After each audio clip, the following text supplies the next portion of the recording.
Imagine o Brasil como o epicentro de uma guerra mundial. No século XVII, o doce açúcar nordestino tornou-se o combustível para chamas e batalhas navais épicas.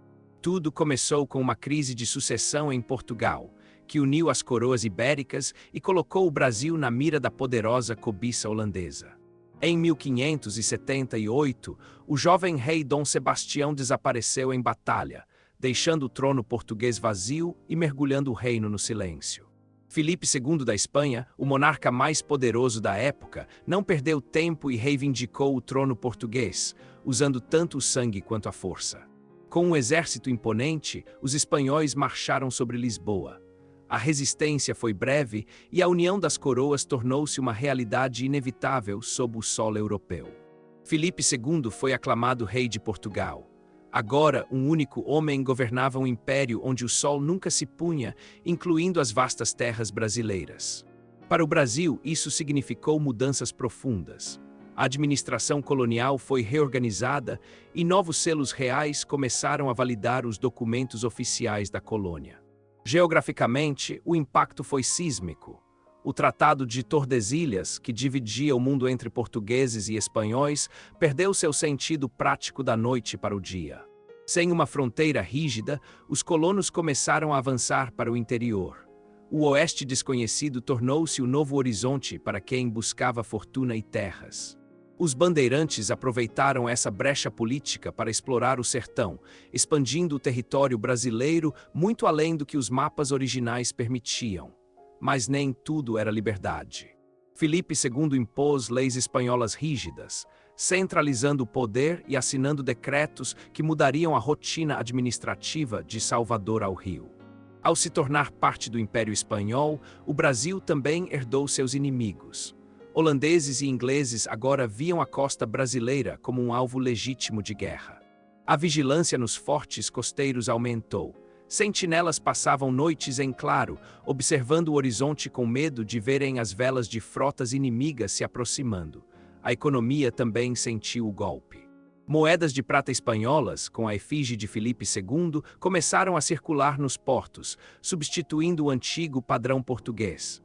Nos bastidores, a nobreza portuguesa conspirava em silêncio.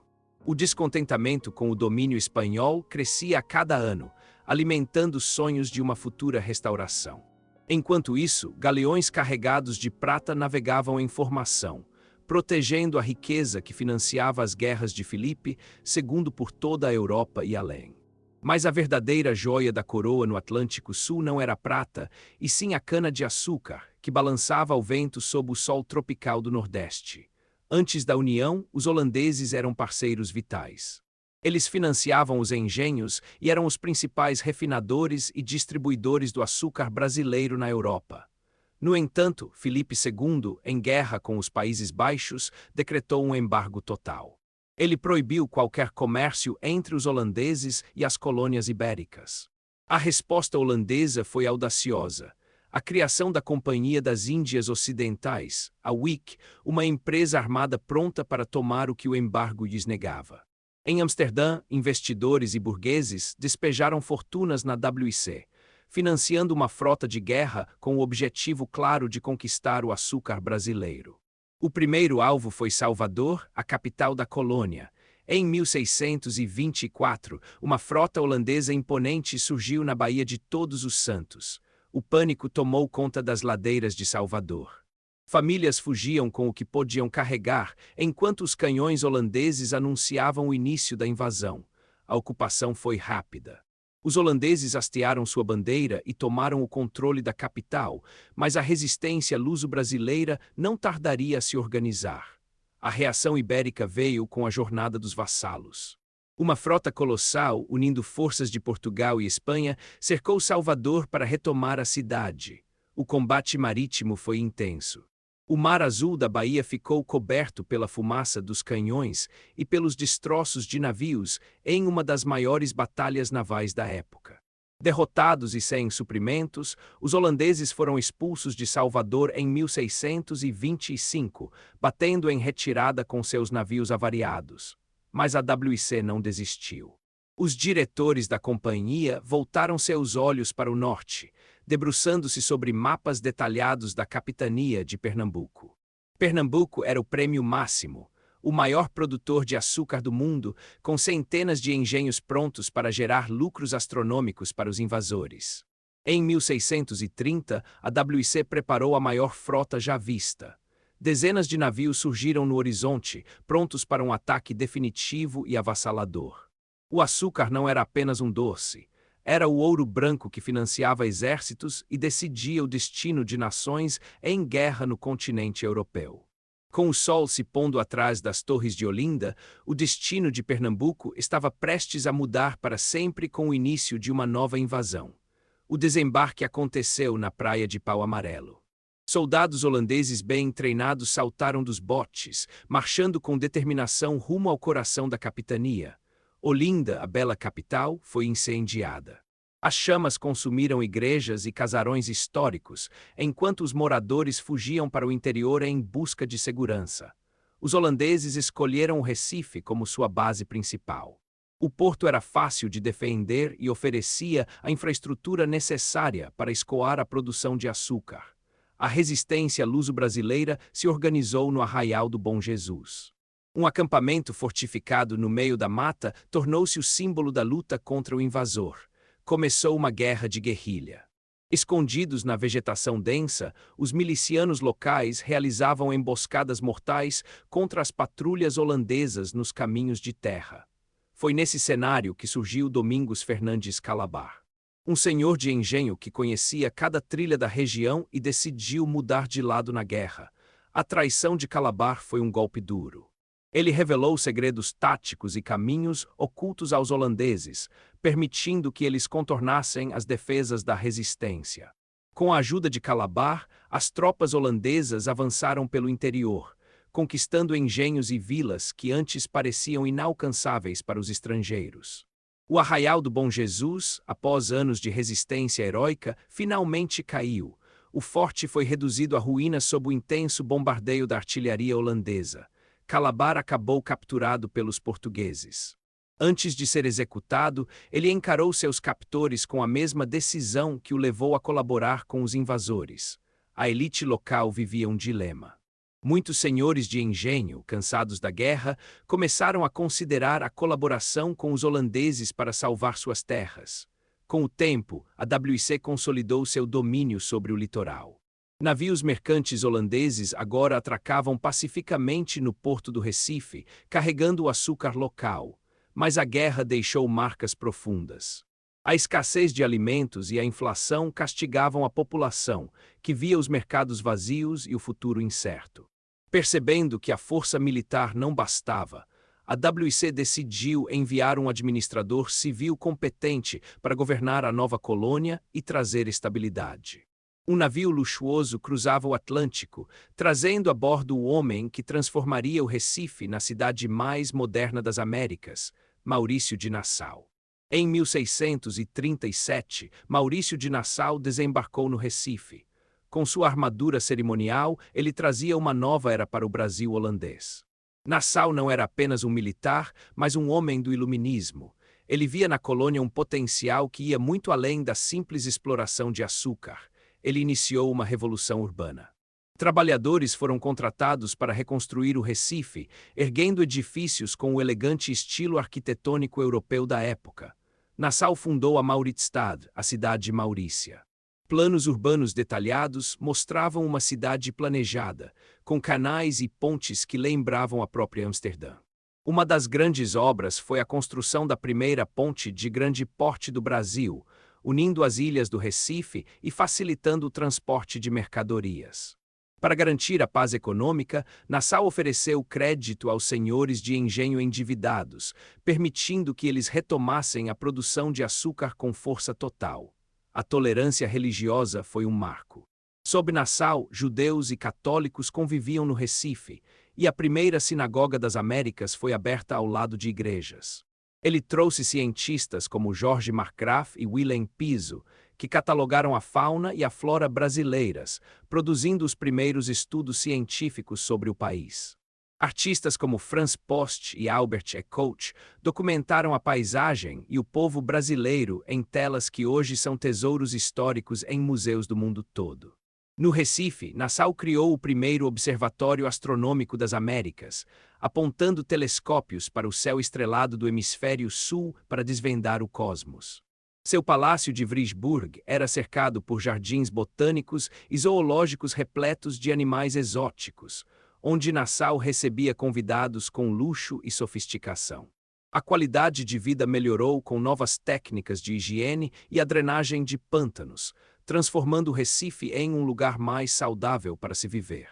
Nassau também promovia festas lúdicas, como o famoso episódio da vaca voadora, um truque que divertiu a população e mostrou seu lado carismático. Sob seu governo, a produção de açúcar atingiu o auge. Os engenhos funcionavam a pleno vapor, gerando a riqueza que a WIC tanto desejava em Amsterdã. No entanto, as tensões cresciam. Os diretores da WIC, focados apenas no lucro imediato, começaram a enviar cartas de cobrança agressivas para Nassau. A divergência era clara. A WIC queria mais dividendos e menos gastos com obras sociais e culturais, enquanto Nassau defendia uma administração humanista. Cansado das pressões e da falta de apoio, Maurício de Nassau decidiu renunciar. Ele começou a guardar seus pertences e a fechar as portas de seu palácio. Em 1644, Nassau partiu. Seu navio, se afastando do porto do Recife, marcou o fim de uma era de ouro e o início da crise. Sem a diplomacia de Nassau, a WIC passou a cobrar as dívidas dos senhores de engenho de forma violenta, confiscando bens e gerando revolta generalizada. Uma tocha foi acesa na escuridão. O descontentamento dos colonos estava prestes a explodir em uma insurreição que mudaria o rumo da história brasileira. A insurreição pernambucana começou com a união de líderes locais. Em reuniões secretas, luso-brasileiros juraram expulsar os holandeses e retomar suas terras. Henrique Dias, um homem negro livre, liderou as milícias de ex-escravizados. Sua bravura e estratégia foram fundamentais para enfrentar o exército profissional da WIC. Felipe Camarão comandava os guerreiros indígenas potiguares. Com arco, flecha e táticas de guerra europeias, ele provou ser um aliado indispensável na resistência. Pela primeira vez, brancos, negros e indígenas lutavam lado a lado por um objetivo comum. Essa união tornou-se o símbolo da formação da identidade brasileira. O grande confronto aconteceu nos Montes Guararapes em 1648. O barulho dos mosquetes e os gritos de guerra ecoaram por todo o vale. As táticas de emboscada de Henrique Dias desorientaram os holandeses. Conhecendo o terreno, os revoltosos atacavam os flancos inimigos com precisão mortal. Na Segunda Batalha dos Guararapes, em 1649, a vitória foi decisiva. Os holandeses bateram em retirada desordenada pelo terreno acidentado. Os revoltosos iniciaram o cerco final ao Recife. Por terra, as linhas de suprimento holandesas foram cortadas, deixando a cidade isolada e faminta. No mar, a frota holandesa tentava romper o bloqueio, mas era recebida pelo fogo das baterias costeiras que agora estavam sob controle luso-brasileiro. Finalmente, em 1654, os holandeses se renderam na Campina do Taborda. As chaves da cidade foram entregues, selando a expulsão definitiva. A bandeira de Portugal voltou a tremular no alto dos fortes do Recife. A vitória foi celebrada com missas e festas que duraram dias por toda a capitania. Henrique Dias e Felipe Camarão foram aclamados como heróis. O povo saiu às ruas para comemorar o fim de décadas de domínio estrangeiro e conflitos sangrentos. Surgia ali um sentimento de pátria. Aqueles que lutaram sentiam que o Brasil pertencia a eles e não apenas a uma coroa distante do outro lado do mar. Mas os holandeses não partiram de mãos vazias. Eles levaram mudas de cana-de-açúcar e o conhecimento técnico para iniciar a produção em suas colônias nas Antilhas. O mar de Pernambuco ficou calmo novamente, mas as consequências globais desse conflito estavam apenas começando a redesenhar o mapa econômico do mundo. Enquanto isso, na Europa, a União Ibérica chegava ao fim. Em 1640, Dom João IV foi coroado rei, restaurando a independência de Portugal. Portugal retomou o controle direto sobre o Brasil. Novos governadores foram enviados para reorganizar a administração e garantir a lealdade da colônia à nova dinastia. No Caribe, os holandeses estabeleceram engenhos modernos. O açúcar das Antilhas, produzido com maior eficiência, logo inundou o mercado europeu com preços baixos. O açúcar brasileiro entrou em uma crise profunda. Sem conseguir competir com a produção holandesa no Caribe, muitos engenhos nordestinos foram abandonados à própria sorte. O eixo econômico do Brasil começou a mudar. O Nordeste perdeu sua hegemonia e a colônia passou a buscar novas fontes de riqueza, como o ouro que seria descoberto em breve. Mas o legado holandês permaneceu. As fachadas coloridas e os canais do Recife ainda hoje contam a história de um tempo em que a cidade foi uma metrópole europeia nos trópicos. A influência científica e artística da Era Nassau enriqueceu a cultura brasileira, deixando registros inestimáveis sobre como era a vida e a natureza no século XVII. O monumento aos heróis de Guararapes, sob o pôr do sol, lembra a todos nós que a união de diferentes povos foi o que definiu a resistência e a força do Brasil. O Brasil de hoje é fruto desses conflitos e misturas. Somos uma nação moldada pela Guerra do Açúcar, pela diplomacia de Nassau e pela coragem de quem defendeu esta terra. A história